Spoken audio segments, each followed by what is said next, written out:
I'd like to revisit this door handle.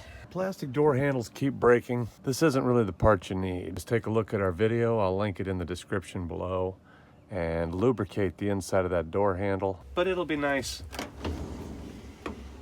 on the door there, I think. Maybe it'd be a little bit nicer with a nicer door. So the next step is going to be to assemble this into here. Put this little clip on the end of the... This is when we put the spring into orbit, I imagine. Try to keep it here on planet Earth. Come on. There we go. All right. It's definitely on there all the way. It's nice and tight. Could be a little higher off this bottom plastic. Seems like we got a pretty good gap up here and not so much gap down there. Let's see if there's any way I could adjust that. I could put a little washer in there. Yeah, I think I will do that. Let's see if I can find a washer. So I managed to find a couple little washers that fit on that shaft very nicely. All right, yeah, this time we're going to put that E-spring on top. So that's going to go in. That's going to go on. Go in like that. Now, since we had a little tight issue at the bottom here, I'm going to slip a washer in right there. It's a little bit tighter than I'd like it to be.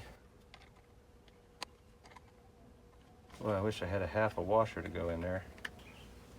So I couldn't find a washer half that thick. Not really tickled with that fitment there. The closer I look at it, the more I'm bothered by how close this is, how tight that is. I'm not a machinist, but I took this to the disc sander and made it a little bit shorter and a little bit hotter. Maybe I could have cooled it off.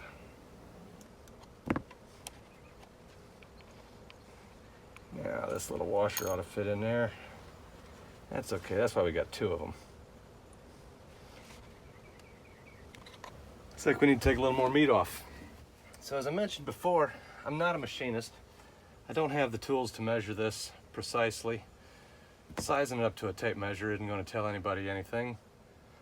So I'm making trips back and forth to the disc sander to take off a little more meat, a little more meat, a little more meat, because I don't want to take off too much. We already learned that.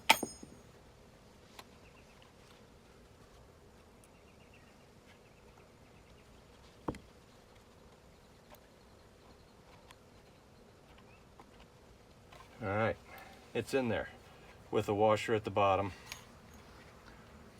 Get the extra washer out of there. I've added a washer at the bottom to give it a little more space down here. Going to line up that E-spring per the instructions and push it down all the way till it touches the plastic. Fully engaged down there. Everything looks about right. As we've talked about in the door repair videos, there is a little pin back here that you want to line up with this channel, or with this channel, whatever piece you're putting in. It should normally be just about straight up and down. If it's bent way forward or way backwards, you can get in there with little pliers and bend it one way or the other. Then when your handle is in a flat position like this, it should just naturally meet.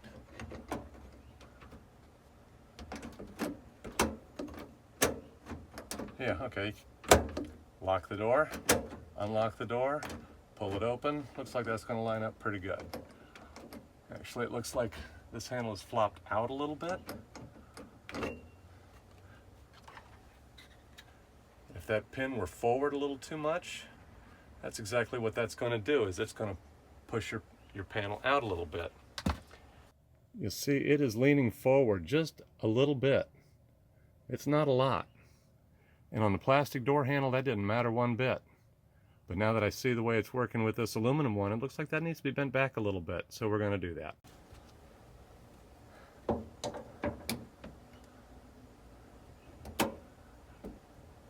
Now, the first thing that happened there, of course, it locked the door.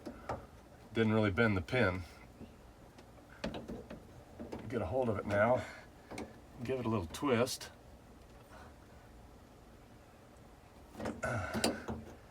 Then And pry it back up to unlock the door. Open once. I don't know, I might have bent that too far.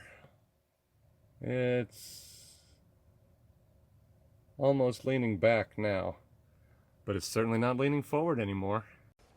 Put it in there. Let's go hold it.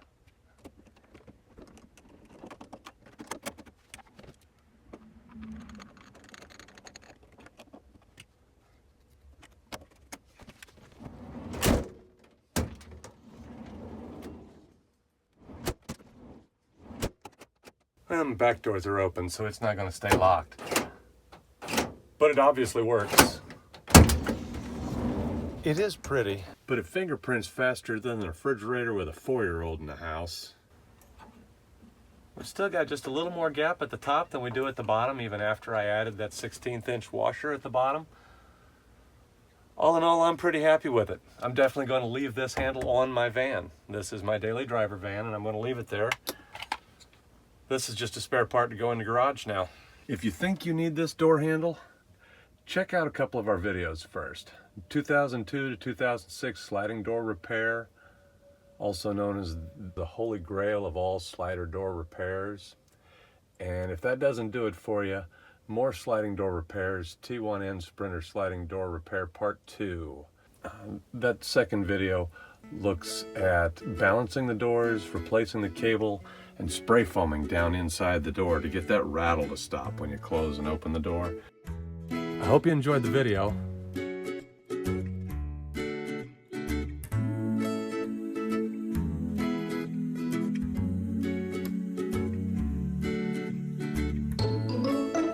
It looks dirty. It looks like the front of my stainless steel refrigerator and dishwasher back when I had a toddler in the house. And I've only opened the door 6 times. Oh, I don't know about this.